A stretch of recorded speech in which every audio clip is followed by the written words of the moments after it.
Today and Across the Fence, we're going to get behind the wheel for a bit of a test drive. We're going to find out ways you can save money, reduce your fuel consumption, and make the road safer for you and your loved ones. Good afternoon, and thanks for joining us. I'm Judy Simpson. The single biggest contributor to air pollution and greenhouse gas emissions in Vermont is the automobile. According to the State Agency of Natural Resources, transportation accounts for nearly 50% of our greenhouse gas emissions.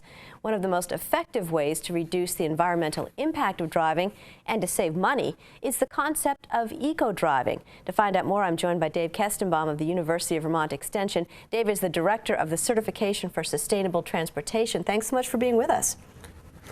Thank you for having me. Tell us a little bit about your background. I work in the field of sustainability.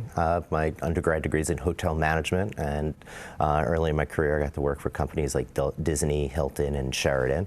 And then I received an MS in natural resource planning from UVM, and my work started to transition to the world of sustainable business development, linking my business background with my interest in natural resource conservation and community development. Over the past couple of years, I've been able to work on a pilot program that engaged 3% of buses in North America in what was called the Green Coach Certification Program. And now today, I'm the director of the Certification for Sustainable Transportation, a new program based out of UVM Extension. And so what does that offer?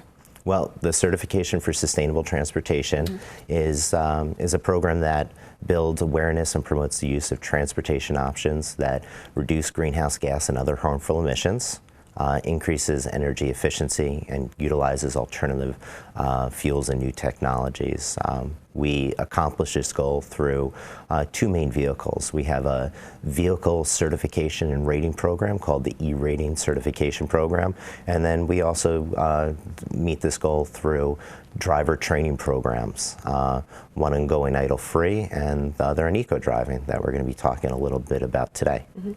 Does it all depend on the vehicle itself as far as whether or not it's, what you can run it on, or if it's an electric vehicle, or can any ordinary vehicle become more efficient?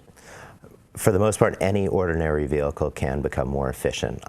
The driver training programs we use are relevant from everything from conserving energy on a bicycle or a set of rollerblades. Actually, you can use these same techniques, but also, from a big bus or motor coach, a school bus or a van, to your personal vehicle. And one of the key reasons, of course, you're working on this is because transportation is a major source of pollution in our state. I was a little surprised to hear that. People always think probably it's a big factory or something like that. No, I'd agree. The number one source of greenhouse gas emissions in Vermont comes from our transportation sector, and most of that is driven by the private automobile. And one of the reasons is, well, a lot of Vermonters, we have to commute long distances to get back and forth to work. We're a rural state with a small population, so we don't have a large population base to demand, public transportation that could go out to every far-reaching corner of the state. And also, where we get our energy from our homes is a low-carbon source. So, because we've got a low-carbon source for the energy from our homes and sort of a normal carbon source where we get the energy from our vehicles, well, most of our pollution is coming from the automobile. So what is eco-driving? Eco-driving? Well, eco-driving is a set of driving and maintenance techniques or strategies to help people save fuel, save money, increase their energy efficiency, and actually increase and improve safety at certain times with some of the techniques. And so how do you teach people how to eco-drive? Well, we have an online training course where folks can log in with a username and password. First, they would contact us if they were interested in taking the course, and we review things like, teaching them how to use smart starts and stops, watching their speed, keeping RPM levels low, planning travel and routes ahead of time, keeping the vehicle properly maintained, eliminating unnecessary idling, and being responsible with other factors such as air conditioning and cargo weight. An example of how this can come into play is the first bullet that I mentioned, using smart starts and stops. Well, it takes 20% less energy to accelerate a vehicle from 5 miles per hour than from a full stop. Well, if you're using 20% less gas, on $100 worth of gasoline, that's a $20 savings. So in other words, if you see a red light up ahead, slow down ahead of time, because maybe what you can do is by the time you get there, then you won't have to come to a complete stop. It'll be green again, and you can. Exactly. So those are the types of techniques that we teach, which might be, seem like common sense to a lot of people. We try to bundle them all together and have opportunities for everyone to learn something new throughout the course. And hopefully it's a good reminder of how little things like coasting to a traffic light instead of accelerating and braking when you get there is a way to save fuel and save money. Is, yellow doesn't mean speed up because it's going to turn red soon. Also, too, you said watch your speed. Does it really? I mean, if you're on the interstate, going the speed limit is better than going a little over the speed limit? Absolutely. There's a correlation between speed and fuel efficiency. Most vehicles will be most efficient between 50 and 55 miles per hour, most passenger cars, and it's basic physics. In order to move the car faster along the highway, you need more energy. And because what happens is as a car goes down the road, the faster it goes, the more resistance it's going to receive from the air around it. So you need more energy to push through that air. Interesting. What about RPM levels? Keep them low. I mean, my car is a standard, so I can see when that's happening when I'm shifting. So instead of like maxing it out in third gear before I go to fourth gear, be a little easier on the engine. Yep, shift down if you can in an automatic or in a manual transmission. Generally, try to keep your RPM levels between 1,000 and 2,000 as you're going down the road. We tell people to check with the manufacturers for their recommendations first, but we've done all sorts of testing, and we look at research elsewhere and explain that back in our online trainings and try to teach people how to find the sweet spot. In large vehicles, just the difference in RPM levels at the same speed could mean double the fuel economy. Oh, no kidding. Planning travel and routes ahead of time, that seems to really make common sense. Absolutely. You can look to see if there's parking at a location. Some people look to see if they can make all right-hand turns. That might be taking it to an extreme, but UPS, for example, has special software that that helps develop routes to eliminate the need to make left turns. By eliminating a left turn, you don't have to stop at the intersection and then start again, and it's also generally safer because there's less interaction with oncoming traffic. I didn't even think of that.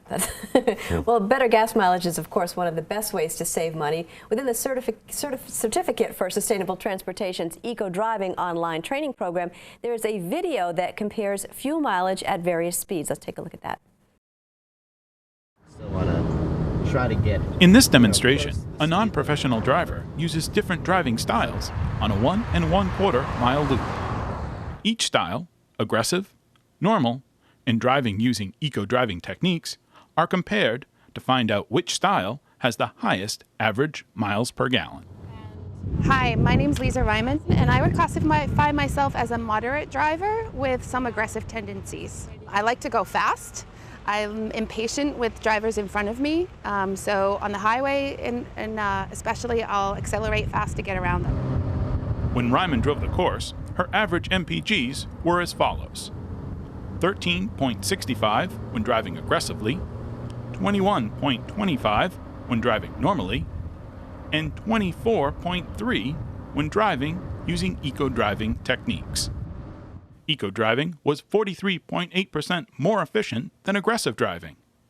Eco-driving came out to be 12.5% more efficient than the normal way Ryman drives a car. This test demonstrates that driver behavior can have a great influence on fuel economy. Fuel economy can be improved by using the following eco-driving techniques: gradual acceleration from stoplights or when going uphill, coasting when safe down a hill, and coasting instead of accelerating when approaching a stop sign or a stop light, or trying to time the light. And finally, watching RPMs. Most surprising to me, I guess, was to let off the gas going up a hill. I don't really think of doing that. And watching the RPMs, I've never really paid attention to those at all. I'm back in the studio with Dave Kestenbaum, and you told me that earlier that the young woman in that video learned a lot by going through the testing. Yes, absolutely. We drove on this closed course with her and just had her drive normally without any coaching and really letting her know what we were up to. And then afterwards, we reviewed a few basic, simple eco-driving techniques. She did not go through our entire training program, but in just talking about those techniques over the course of 2 to 3 minutes and then getting back in the vehicle and having her do that same course, testing coasting, watching RPM levels, she was able to see a significant fuel savings. And also within the Ecodriver training program, there are videos with professional drivers? Absolutely. The trainings we developed are for professional drivers and non-professional drivers. And because we're working with a lot of professional drivers, what we wanted to do was have them go through some of the training programs, test out some of the techniques, and then be able to show other professional drivers that their peers and colleagues are able to actually see changes in fuel consumption by embracing these techniques. So it's not just for the everyday citizen like you and I. Well, this next video involves a professional driver who says one of the most important aspects of the eco-driving is your behavior on the road, especially when it comes to traffic lights. Red light, light up ahead. Right now it's green. In this demonstration, a Motorcoach operator shows how driver behavior at a traffic light affects fuel economy. The 3 behaviors that this test takes into account are aggressive or jackrabbit starts, gradual starts, and timing and coasting through a light. My name is Pierre Dellan. I've been driving for 26 years, Motorcoach, and I've been studying a lot on fuel economy, and I notice you save a lot of fuel on slow takeoffs, reducing your speed, and keeping track of the traffic and everything. So just be easy on the throttle and be gentle on the brake pedal, and you'll save economy quite a bit. Well, it saves money in your pocket, so you can spend more on other stuff. During an aggressive start at a traffic light, the approximate miles per gallon, or MPG, was 0.8 to 1 MPG. A gradual start from a traffic light used approximately 2.5 MPG. And when the operator timed the light and coasted through the intersection, the Motorcoach gained nearly 3 miles per gallon.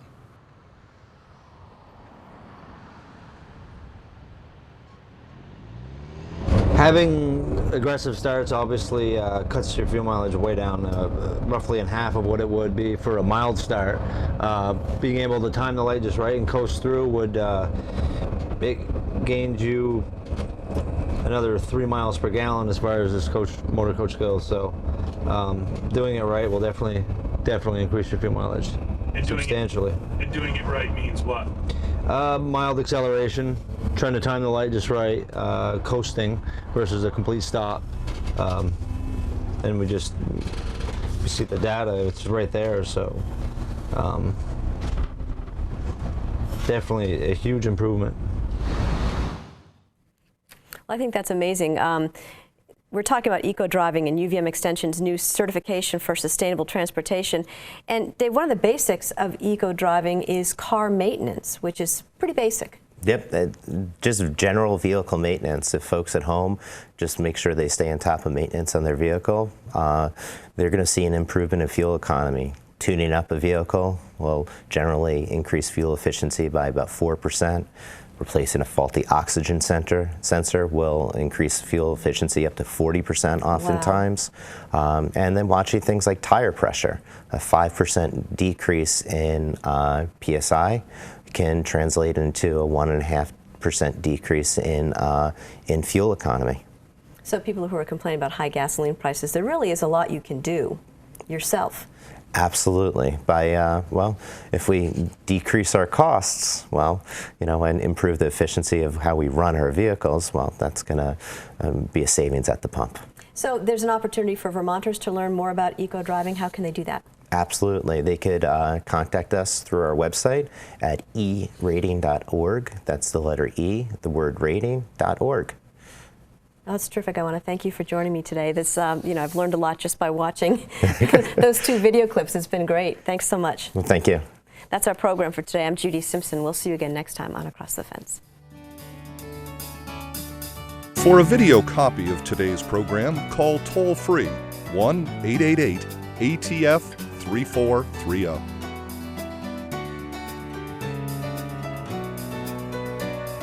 Across the Fence is brought to you as a public service by University of Vermont Extension and WCAX-TV.